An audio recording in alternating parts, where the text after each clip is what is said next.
va prendre le psaume 27. Je lirai et louerai. C'est la version Louis second 1910. Voilà. Donc psaume 27. De David, l'Éternel est ma lumière et mon salut. De qui aurais-je crainte? L'Éternel est le soutien de ma vie. De qui aurais-je peur?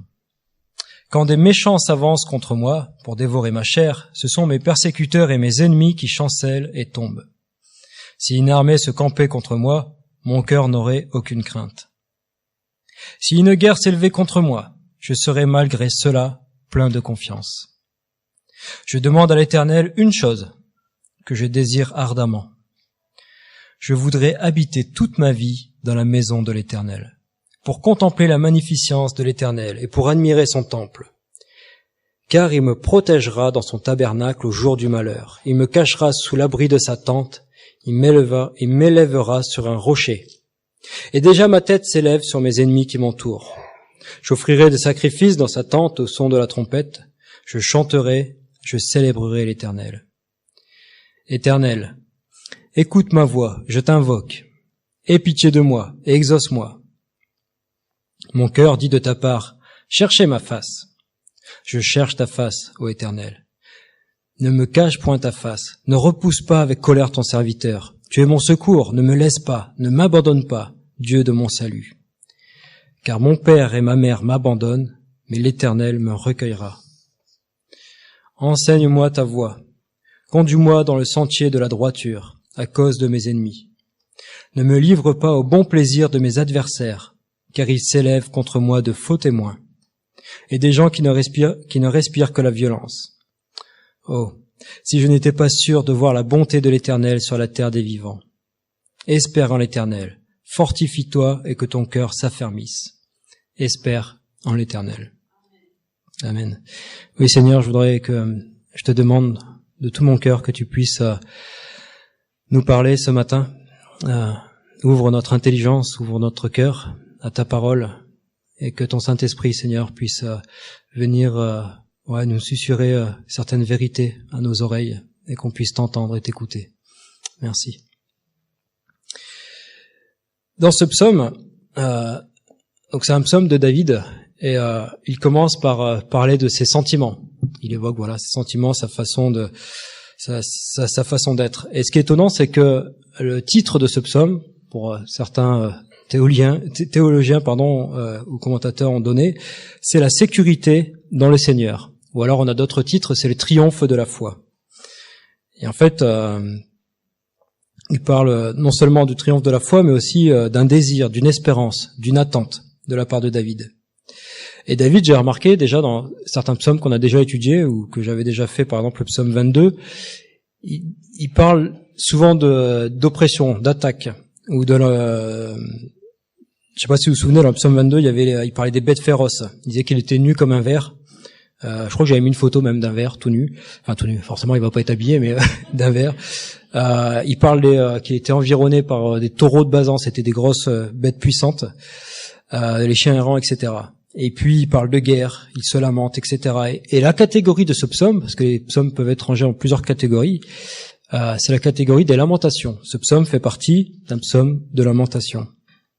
Et ce qui est très étonnant, c'est qu'il parle, en contradiction avec tout ça, il parle de protection, de paix, de louange, de musique et de confiance en son Seigneur. Vous connaissez un peu David, son histoire. Je suis pas sûr que quand il a écrit ce psaume, il soit au plus haut de sa forme. Contrairement à lui, nous, on n'est pas pourchassés par un roi et son armée.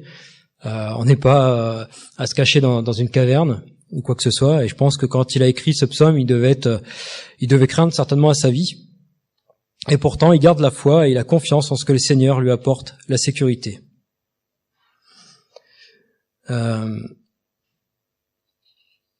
connaissais pas trop son état d'esprit quand il a écrit ce psaume. J'étais pas là, en fait. Mais on peut imaginer qu'il n'était pas en meilleure posture. Et pourtant, il déclare, si une armée se campait contre moi, mon cœur n'aurait aucune crainte. Si une guerre s'élevait contre moi, je serais malgré cela plein de confiance. Ça, c'est une déclaration pleine d'espérance. Et moi, je le crois quand il dit ça, David. Je le crois parce que c'est le même David, qui avant d'être poursuivi, s'est battu contre Goliath. Vous vous souvenez de l'histoire de Goliath, ce Philistin qui était grand et le plus fort de toute l'armée des Philistins, et David, lui, qui était petit, chétif, et qui a réussi à le tuer, alors que aucun homme de son armée a réussi avant. Alors je pense qu'il était sincère quand il disait qu'effectivement il avait confiance en son Seigneur, et malgré peut-être ses craintes, il a pu déclarer j'ai confiance en toi. David avait une relation avec son Dieu tellement forte qu'il pouvait faire ce genre de déclaration. Et je me pose la question, et nous, alors ça vaut pas seulement en temps de guerre, enfin je ne nous le souhaite pas en tout cas, mais peut-être dans notre vie de tous les jours, quand notre cœur subit, on va dire, une attaque, une agression, et en crainte, comment est-ce qu'on peut dire que le Seigneur est notre force et notre appui? Est-ce que le Seigneur est notre sécurité? Combien de fois la peur nous envahit? Et j'ai une petite anecdote, petite dédicace à Simon. De la nuit de jeudi à vendredi, j'ai fait une insomnie. J'arrivais pas à dormir. J'étais contrarié par un sujet qui me préoccupait, qui pour moi était un malheur. Alors je mets vraiment des guillemets parce que chacun a sa jauge de ce que peut être un malheur. Et j'étais trop occupé à avoir peur, à craindre pour une situation. Et en fait, je me suis rendu compte que peut-être au bout d'1 heure, 2 heures, j'avais toujours pas prié le Dieu éternel. Et ça m'a fait drôle. Je me suis dit, mais je me débat avec ces idées, avec ces pensées, avec. Je sais pas si vous voyez ce que je veux dire. Des fois, on est des choses où on craint, et pourtant, Dieu est notre rocher et notre appui. Et c'est à lui qu'on devrait en priorité remettre nos malheurs, comme David l'a fait, et pouvoir lui laisser nos fardeaux, nos craintes. Paul le rappelle aussi aux chrétiens de Rome, le Dieu de paix écrasera bientôt Satan sous vos pieds. Que la grâce de notre Seigneur Jésus soit avec vous. Nous avons un Dieu de paix sur qui nous pouvons compter. Et le prophète Ésaïe disait aussi, ne crains rien, car je suis avec toi. Ne promène pas des regards inquiets, car je suis ton Dieu. Je te fortifie, je viens à ton secours, je te soutiens de ma droite triomphante. Et nous, dans quoi, ou plutôt dans qui, est-ce qu'on base notre confiance? Je vous propose de faire une petite pause par un chant, Mon Dieu est si bon, qu'on puisse chanter ce chant et on continuera la prédication. C'est un vieux chant, mais on chantera la version héritage qui passe du 4-4 au 6-4, donc au 6-8, pardon. Donc suivez les musiciens s'il vous plaît, merci.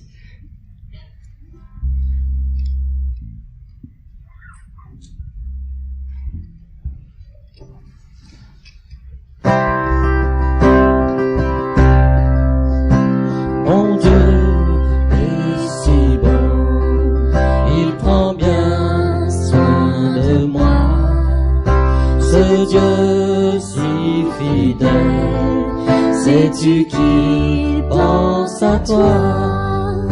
Il voudrait t'aider dans tes difficultés. Il faut que tu viennes à lui tel que tu es.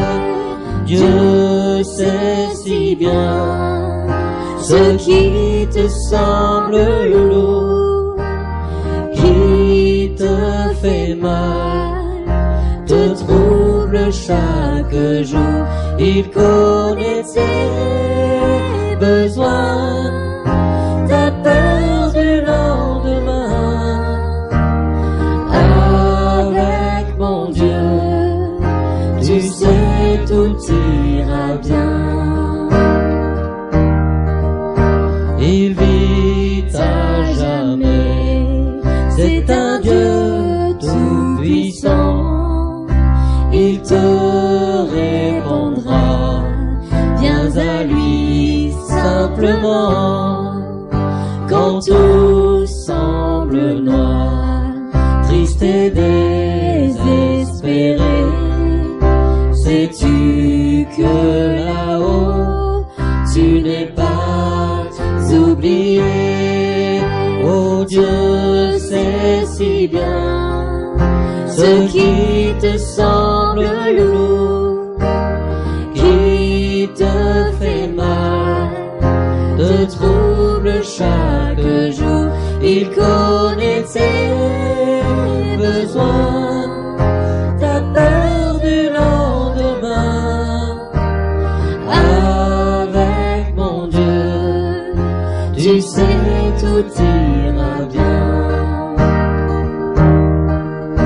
Mon Dieu t'aidera, il conduira tes pas. Si tu veux marcher, te plier à sa loi, alors ne crains plus, tu peux compter sur lui, il accomplira ce qu'il a promis. Oui, Dieu sait si bien ce qui te semble lourd, qui te fait mal, te trouble chaque jour.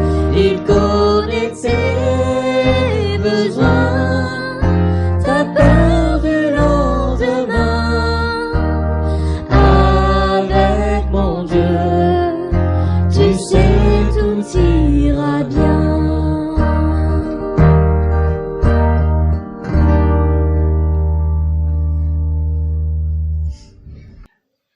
Dans son psaume, David, après avoir parlé de ses sentiments, d'avoir évoqué un peu ses sentiments et ses émotions, il va faire une demande. Il va faire une demande à Dieu et il va lui dire « Je demande à l'Éternel une chose que je désire, mais vraiment plus que tout, ardemment. Je voudrais habiter toute ma vie dans la maison de l'Éternel, pour contempler la magnificence de l'Éternel et pour admirer son temple. Car il me protégera dans son tabernacle au jour du malheur, et il me cachera sous l'abri de sa tente. » Et c'est ce que nous avons aussi chanté tout à l'heure, le premier chant, car un jour près de toi vaut mieux que 1000 ailleurs. Et là, David, c'est ce qu'il est en train de dire. Il dit, mais j'ai vraiment envie il y a qu'une chose que je désire, et il se préoccupe même plus de ses ennemis, de ce qui venait des craintes et des peurs qu'il venait d'évoquer, mais il se préoccupe d'être dans la présence de Dieu. Et pour reprendre la petite anecdote de tout à l'heure, c'est vrai que quand on remet nos soucis, nos malheurs à Dieu et qu'on pense justement à ce qu'un jour on sera dans sa présence réellement, on l'est réellement, mais je veux dire avec lui dans les lieux célestes, et ben c'est vrai que notre malheur devient une toute petite chose. Enfin, en tout cas, c'était le cas pour moi cette semaine. Et